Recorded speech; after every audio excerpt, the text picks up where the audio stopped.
Alors, premier moyen, le sauveur. Hein. C'est la base pour sauver le monde. Le plus indiqué, c'est quand même un sauveur. C'est logique. Et à ce jour, c'est vrai que le sauveur le plus fiable, celui qui a fait ses preuves comme sauveur, c'est le Christ. Le premier moyen de sauver le monde serait donc banalement la venue du Christ. Si le Christ est le sauveur, alors il a sauvé le monde pour l'éternité. Et là, moi, je dis, pour l'éternité, je sais pas, parce que entre sa venue et maintenant, je sais qu'entre-temps, il y a eu quand même quelques guerres, quelques génocides, quelques épidémies dévastatrices, quelques albums de Charlotte Gainsbourg. On ne peut pas dire qu'il ait fait complètement le... Il n'a pas fait complètement le boulot, j'ai envie de dire. Il reste des trucs. Ok, tu as sauvé le monde, mais en fait, il faudrait le re-sauver. Un peu comme Batman, en fait. Qu'est-ce qu'il fait, Batman? Batman, tous les 4 ans, il re-sauve le monde. Quand on vient le chercher, Batman, il dit pas « Ouais, je l'ai déjà sauvé une fois, démerdez-vous ». Non, Batman, chaque fois, il y retourne.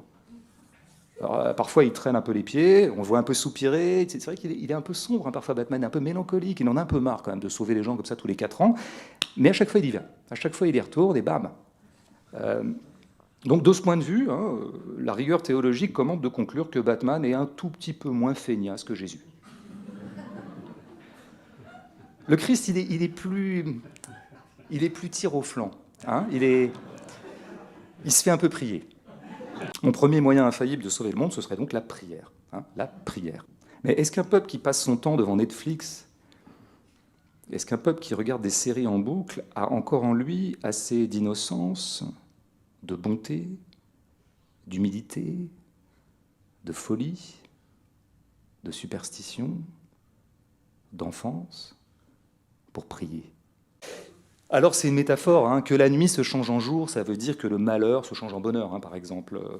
Et ça, c'est justement le boulot du poète, de changer les... Tu m'as donné ta boue et j'en ai fait de l'or, disait le poète Charles Baudelaire en 1821-1867. Donc ça fait déjà 2 moyens infaillibles et tout à fait réalistes de sauver le monde, le Messie et la poésie. C'est sûr qu'au lycée, la filière Messie, elle est un peu délaissée. Les jeunes lui préfèrent la filière S.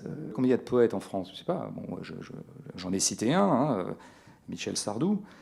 Mais sinon, oui, il y aurait Baudelaire, oui, je le viens de citer, mais Baudelaire, pardon, je pense qu'il est quand même pas, il n'est pas au tout début de sa carrière.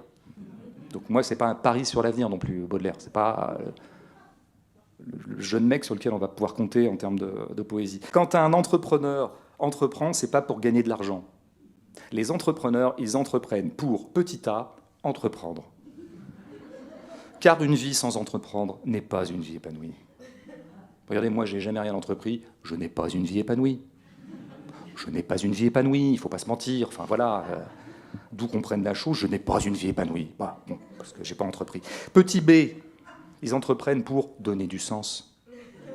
Petit c, contribuer au progrès de la société et à la concorde entre les humains. Fin de l'élément de langage.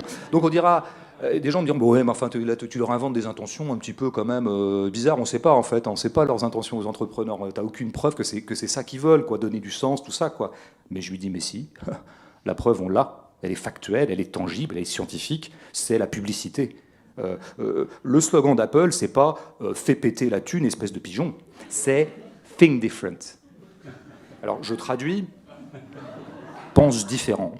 Eh bien, nous allons prendre au mot les managers, nous allons penser différemment des managers.